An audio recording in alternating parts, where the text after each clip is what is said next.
Bem-vindos ao Outlook Eco, que pretende desvendar um pouco daquilo que é a mobilidade em Portugal, sobretudo, os desafios que traz a transição energética e as oportunidades que normalmente nestes casos também acontecem quando há disrupção nos mercados. Estamos aqui no sentido de analisar um pouco melhor até estas dinâmicas de mercado, aquilo que decorre desta transição e quais são as oportunidades que vocês identificaram e até já estão a usar neste novo paradigma da transição energética. A Ana está na Brisa, responde pela área de inovação, que é uma das partes que nós temos tido aqui ao longo dos dias mais em foco. Ao fim e ao cabo, tentar prever o que é o futuro da mobilidade há 10 anos, quais são as implicações de inovação que trazem e as oportunidades. A sua área na Brisa, podes dizer-nos um pouco como é que a Brisa olha para esta área da transição energética e, sobretudo, nesta questão do carregamento de veículos elétricos? Antes de mais, obrigada pelo convite para estar aqui. Nós na Brisa, na área de inovação, temos 4 pilares estratégicos: a segurança rodoviária, toda a parte de smart cities e também a mobilidade conectada, e o quarto pilar, a parte da sustentabilidade e da transição energética. A sustentabilidade é neste momento, para uma empresa como a Brisa, algo de extrema importância e é crucial para a nossa sobrevivência e também para a maneira como olhamos cada vez mais para os nossos consumidores. E temos muita consciência disso, uma vez que, apesar de não serem emissões diretas, emissões de Scope 3, os nossos utilizadores das autoestradas, os nossos clientes, são responsáveis por uma grande parte das emissões de carbono. Do ponto de vista da transição energética e dos veículos elétricos em particular, aquilo que nós estamos a fazer neste momento é garantir que na infraestrutura Brisa, portanto em todas as nossas autoestradas, temos a possibilidade de as pessoas carregarem os seus veículos elétricos. Além disso, estamos também, do ponto de vista interno, a fazer toda essa transição de veículos a combustão para veículos elétricos. Nós temos uma frota bastante grande, não só os veículos de utilização pessoal, mas também toda a nossa frota de assistência rodoviária e portanto, estamos a olhar bastante para isso e a passar por uma frota 100% elétrica. É muito importante aquilo que está a referir da vossa ligação aos postos de abastecimento nas autoestradas, porque a principal preocupação hoje em dia de quem pensa comprar um carro elétrico é quando eu quero ir ao Porto ou quando quero ir ao Algarve, como é que eu faço para carregar? E, portanto, hoje em dia já existem postos de carregamento em praticamente todos os postos de combustível. Obviamente que se tivéssemos aqui alguém de uma marca de combustíveis, podíamos saber até que ponto é que eles querem evoluir essa prestação de serviço. Mas, hoje em dia, a Brisa tem uma relação direta com os postos de carregamento. Certo, estão nas nossas áreas de serviço. Nas áreas de serviço. Gonçalo, a EDP está nesses postos de serviço e muitos outros. A EDP tem uma rede já bastante considerável de postos de abastecimento de carregamento de veículos elétricos e com várias opções, mais rápido, menos rápido. Mas gostava que nos desse um bocadinho o panorama da EDP Charge enquanto operador fundamental, o operador talvez dos mais importantes no mercado, e como é que vai ser a evolução do vosso posicionamento no mercado.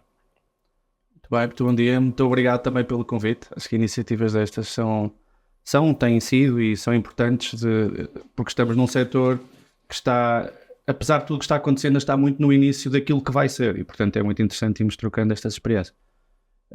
Falando do que estava, em concreto, daquilo que estava a perguntar, de facto, a EDP Comercial é um operador de pontos de carregamento, ou seja, fazemos o investimento e asseguramos a operação, a exploração de uma rede de carregamento público em Portugal que é muito distinta, no sentido em que ela satisfaz diferentes utilizações ou necessidades de utilização dos clientes. Ou seja, nós temos de facto pontos de carregamento mais lentos, por exemplo aqui na cidade de Lisboa, desde 3,7 kW, que me permite ter o carro ligado toda a noite, até carregadores que vão até aos 300 kW nas autoestradas.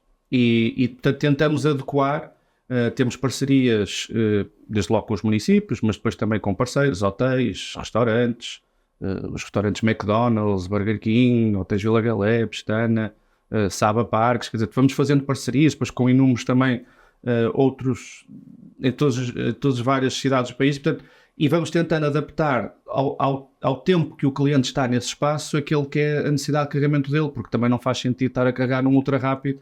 Se eu vou ao supermercado e demoro 30 ou 40 minutos, estar a carregar um carregador que demora 10 minutos, porque aquilo depois também o preço vai ser diferente. Ou seja, quanto mais caro é o carregador, mais cara é a infraestrutura para ter esse carregador disponível e, portanto, também o preço fica proporcionalmente mais caro à rapidez de carregamento que eu quero. No caso específico das autoestradas, estamos desde 2020 em operação, tanto nas áreas de serviço, tanto da Brisa com a BP e com a Repsol. Temos crescido essa oferta, ainda recentemente fizemos crescer 4 pontos de carregamento ultra rápido nas áreas de serviço da A1 e da A2 também. E de facto, quer dizer, também para acompanhar aquilo que vai sendo aquilo que o cliente necessita. Portanto, acho que por essa parte temos conseguido em parceria garantir essa capacidade de carregamento quando eu estou em viagem. De facto, a questão do Porto de Lisboa acho que é importante, mas é interessante também pensar nisso de outra perspectiva, que é os carros hoje em dia, os novos modelos que vão surgindo, já têm autonomias cada vez maiores. Portanto, eu já estou nesta área da mobilidade na EDP há alguns anos e de facto há não muitos anos os modelos saíam com 400 km de autonomia, que depois na prática na autoestrada não permitia fazer Porto de Lisboa, e hoje já quase todos os modelos saem com 600 e vão a caminho provavelmente de alguma coisa parecida com os 1000. E portanto isso também torna essa capacidade, esse conforto, a diminuição dessa ansiedade mais fácil. Como EDP, também não é só na rede de carregamento público que atuamos, mas também na rede privada, ou seja, uma grande parte, e a maior parte até dos pontos de carregamento que existem, estão chamemos assim, na zona privada de carregamento, casa ou empresa. E portanto também atuamos aí nessa frente. Tem números sobre a evolução do parque de elétricos versus os carregamentos que têm vindo a ser feitos na vossa rede?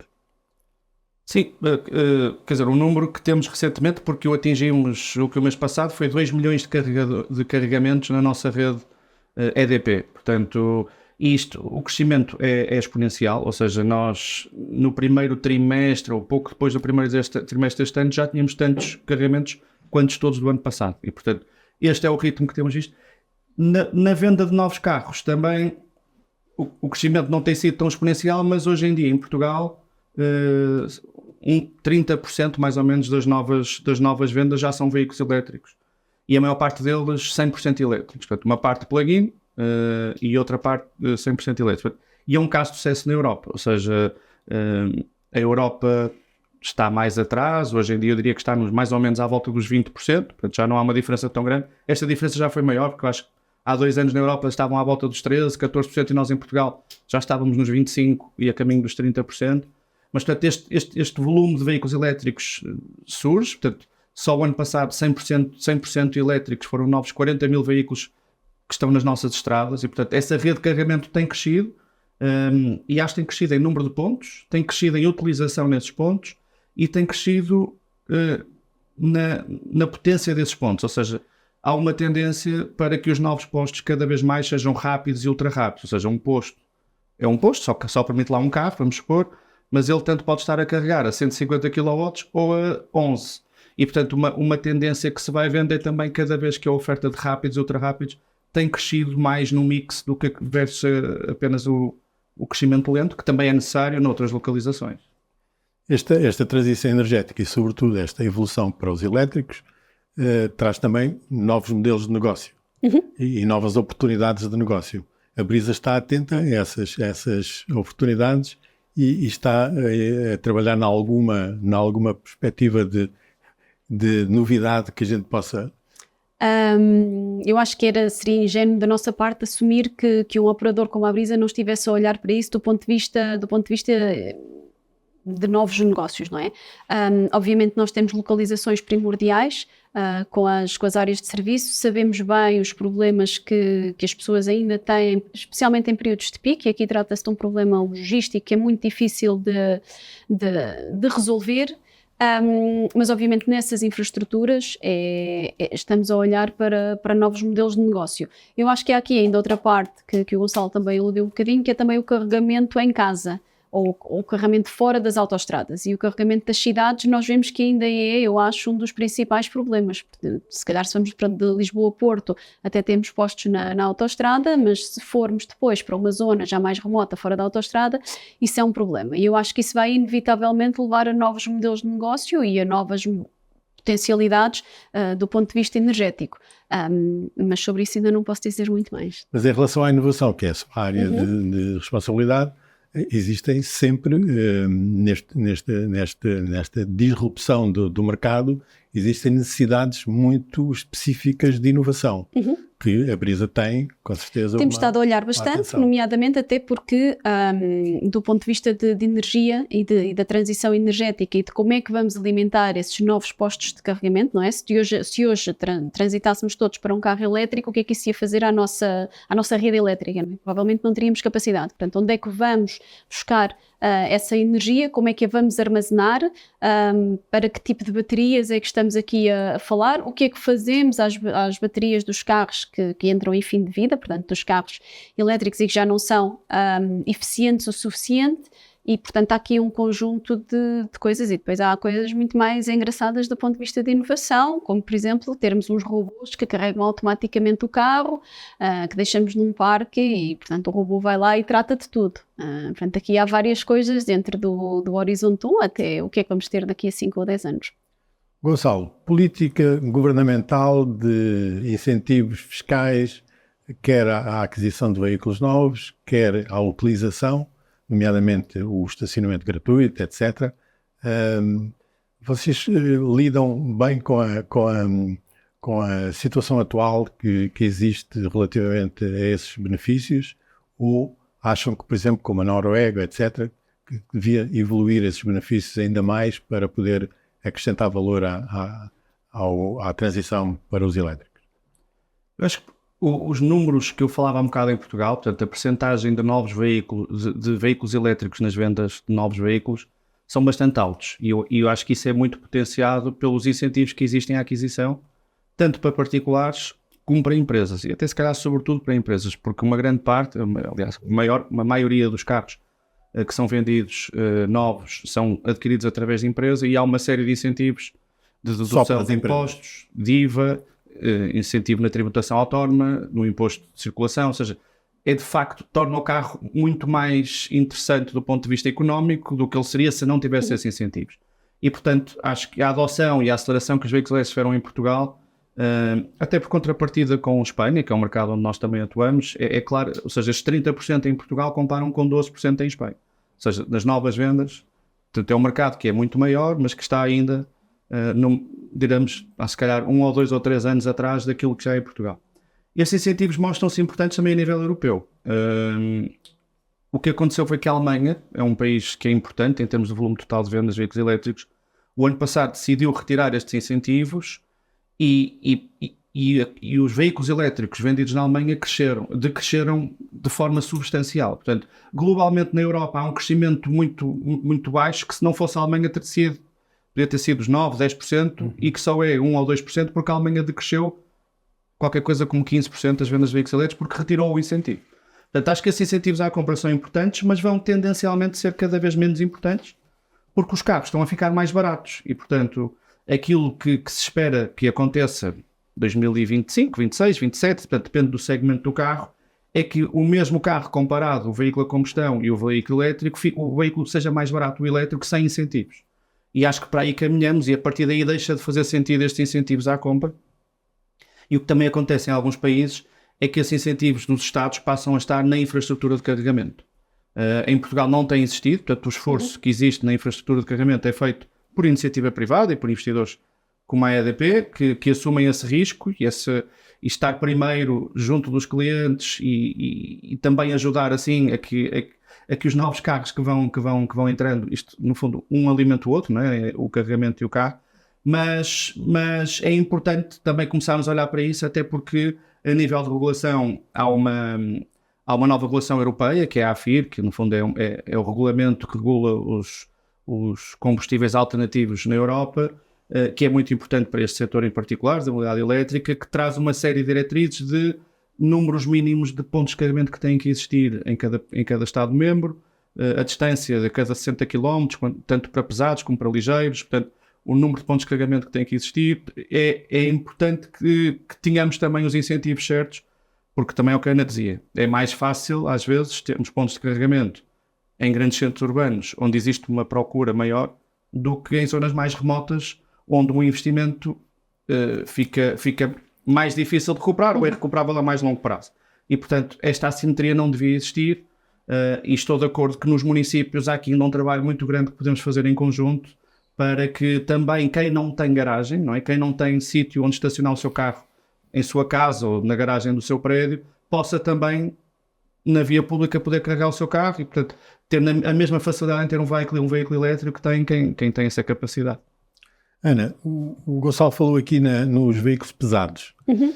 E hoje em dia nos postos de abastecimento ainda não vemos carregadores em zonas propícias ao parqueamento dos veículos pesados. Mas isso é um crescendo que se está a verificar, nomeadamente até pela entrada de alguns chineses na área dos veículos de mercadorias e grande transporte. E, portanto, essa é uma preocupação que... Sim, é uma preocupação que vamos ter que ter no futuro. Eu acho que aqui, tal como foi com os carros elétricos e como o Gonçalo está a referir, acabamos por estar mais uma vez na questão do ovo e da galinha. O que é que vem primeiro? Portanto, o que é que a gente faz primeiro? Ou criamos os postos ou vêm os veículos? Eu acho que neste momento essa questão põe-se menos porque é mais uma questão do quando do que o se vai acontecer, não é? Mas do ponto de vista de preparação da nossa infraestrutura para isso, está obviamente nos nossos planos começarmos a olhar para estendermos a todos os clientes, porque obviamente os pesados também são clientes das autoestradas e clientes muito importantes. Tendemos a pensar nos carros ligeiros, mas sim. E clientes das autoestradas são também muitos estrangeiros. E isso ia-lhe perguntar, o roaming, como existe nas telecomunicações, o roaming para eu poder carregar com o meu cartão EDP em Espanha ou noutro país qualquer, é uma questão crucial para o negócio. Sim. Portugal, portanto, isso leva-nos ao modelo, como funciona o modelo de mobilidade elétrica no carregamento público em Portugal, que é o modelo da rede MOBIE, e que é único na Europa, com algumas vantagens e alguns desafios. E a vantagem, a primeira, é a interoperabilidade. De facto, eu tendo um cartão de um qualquer comercializador, em qualquer ponto de carregamento que esteja num espaço de acesso público em Portugal, seja na autoestrada, no restaurante, no supermercado, eu passo o meu cartão e carrego. Portanto, isso é muito conveniente. Tem outros desafios na implementação, porque depois, para além disso, o modelo pressupõe que se separa a energia do ponto de carregamento, que é uma coisa que normalmente não acontece no resto do setor elétrico, ou seja, o posto de fornecimento da minha casa tem a energia da minha casa e, portanto, o computador da minha casa, aquela é a fatura total. Quando entramos na mobilidade elétrica, isto já não é assim. Portanto, sem querer entrar em detalhes demasiado técnicos, portanto, se tivermos um carregador da MOBIE num hotel, ele, no fundo, o comercializador que está a vender energia no ponto de carregamento não é o mesmo comercializador que abastece o hotel, digamos assim. Portanto, há aqui por trás, e com a intervenção do operador de redistribuição, uma série de fluxos que são muito importantes a assegurar, também entre os operadores e entre os comercializadores. Portanto, há alguma parte do modelo que é mais difícil, mas que de facto para o cliente final tem esta interoperabilidade que é muito fácil. Mas é diferente do resto da Europa, ou seja, no resto da Europa, e nós estamos em Espanha, portanto posso dar o exemplo de Espanha, mas que seria como funciona Holanda, Bélgica, a própria Noruega, no fundo quem investe e tem o posto de carregamento está a vender o serviço do carregamento com a energia daquele ponto de carregamento. Portanto, em Portugal, quem investe na infraestrutura de carregamento só está a vender a utilização daquela infraestrutura, porque quem vende a energia é o cartão que lá passa. E portanto, a adaptação de players internacionais a este sistema é mais difícil, e vice-versa, ou seja, também quem tem uma conta de um comercializador em Portugal para poder estar a carregar na Europa. Portanto, não é que ela não seja possível, mas é mais difícil. Portanto, o que acontece a um estrangeiro, um imigrante que venha cá agora em agosto e que esteja a carregar na autoestrada numa área de serviço da Brisa, ele chegar lá, normalmente o que ele está habituado é, se calhar faz download da aplicação do dono do posto e carrega. Em Portugal isso não é tão fácil porque ele precisa ter um contrato com um comercializador de energia para conseguir isso. também, quer dizer, eu acho que tecnicamente as soluções estão aí, portanto, nós próprios na EDP estamos a trabalhar para que essa interoperabilidade exista, também para os nossos clientes que vão à Espanha e vice-versa, e, portanto, e depois no resto da Europa. E a própria AFIR, que eu falava há um bocado, também vem definir uma série de condições necessárias em termos de pagamento com cartão bancário. Portanto, fisicamente ou através de um QR Code, em muitos destes pontos. Portanto, nos rápidos e ultra rápidos, nos novos que estão a ser postos, isso já é uma necessidade. E, portanto, de alguma forma, o cartão bancário é também uma forma de interoperabilidade que eu acho que vem ajudar ao sistema e, sobretudo, que ainda não está numa lógica de aplicações integrado com outras geografias e outros players de outros agentes de outros países. O cartão bancário vem dar essa ajuda. Isso é muito importante. Pode facilitar muito a vida dos utilizadores. A Brisa tem a noção de que há postos que estão em localizações que não têm uma rede de internet suficientemente capaz ou suficientemente com uma cobertura capaz. Postos nossos ou da nossa autoestrada? Postos que estão nas autoestradas. Porque já me aconteceu a mim não conseguir com uma aplicação carregar o carro. E, portanto, teve que ser alguém que tinha um cartão que me ajudou a carregar o carro. Mas, portanto, isso acontece com muita frequência. A falta de comunicação, se bem que nós temos num país que, em termos de telecomunicações, somos quase campeões. Mas há situações em que os postos não têm a cobertura, digamos, da infraestrutura de telecomunicações capaz para poder responder. Enquanto que com o cartão passa sempre. Ou não? Não, ou seja, não necessariamente, mas não diria que há um meio mais fiável que o outro. Ou seja, mas este sistema MOBIE o que implica é que, de facto, quando alguém inicia uma ação, ele tem que haver uma comunicação com a MOBIE e, portanto, com a plataforma que faz a gestão da MOBIE, que dá essa autorização e, portanto, para iniciar o carregador, para o próprio cartão de comercializador dar início. E, portanto, essa falha de comunicação pode não ser necessariamente porque não há dados móveis ou de internet ou naquele local, mas porque a plataforma, por alguma razão, está em baixo ou pode ser a própria app. Ou seja, acho que a disponibilidade... eu quando chego a um posto de combustível e abasteço em combustível, normalmente a disponibilidade é muito alta, diria, não sei, mas diria que é perto dos 100%, mas nos postos de carregamento, o posto não carregar pode ter a ver com a app que eu estou a utilizar, pode ser o leitor do cartão que não funciona, pode ser aquele posto que está sem comunicação, ou pode ser a plataforma algures que também não faz. Portanto, aqui ainda acho que o setor está a evoluir bastante. Nós na EDP temos taxas de disponibilidade muito boas e acho que temos uma rede bastante fiável, mas há de facto constrangimentos. O que os carregadores normalmente têm é uma memória, ou seja, dos cartões que já lá passaram, portanto, mesmo se tiverem baixa comunicação, se for um cartão que ele já reconhece em memória, ele consegue. Portanto, aí depende se é um carregador que já conheceu aquele utilizador ou não, pode ser mais fácil ou não nessa parte do cartão físico. Ana, dinâmicas de mercado para os próximos anos, deste desafio da transição energética que a Brisa tenha no seu horizonte? Eu acho que para nós é muito importante garantir que a conveniência para os utilizadores está garantida. Portanto, aquilo que o Gonçalo falava há pouco dos incentivos fiscais é uma parte muito importante, mas eu acho que a outra parte é conveniente ter um carro elétrico ou não e qual é a quantidade de planeamento que eu tenho que fazer. E, portanto, do ponto de vista das viagens nas nossas autoestradas, acho que é isso, é garantirmos que temos quantidade suficiente para ninguém ter que se preocupar enquanto vai de Lisboa para o Porto que vai ter um carregador disponível, seja através de instalação de mais carregadores, possibilidade de marcar slots para carregar. Eu acho que é importante começarmos como sociedade a olhar o que é que se passa fora das autoestradas e para não termos pessoas a pôr extensões fora da varanda a carregarem o carro na rua e, portanto, o que é que fazemos nos nossos municípios e nas nossas cidades e, finalmente, a parte também dos veículos pesados e como é que apoiamos nessa grande transição que também vai ter um grande impacto. Gonçalo, quais são os desafios da EDP para os próximos anos no sentido de facilitar e tornar mais conveniente a utilização de um carro elétrico? Acho que são muitos para a EDP, espero que sejam muito poucos para os nossos clientes. Ou seja, porque muito do que queremos fazer é, de facto, tentar integrar e solucionar ao máximo uma solução para que seja o mais fácil possível esta migração de um cliente.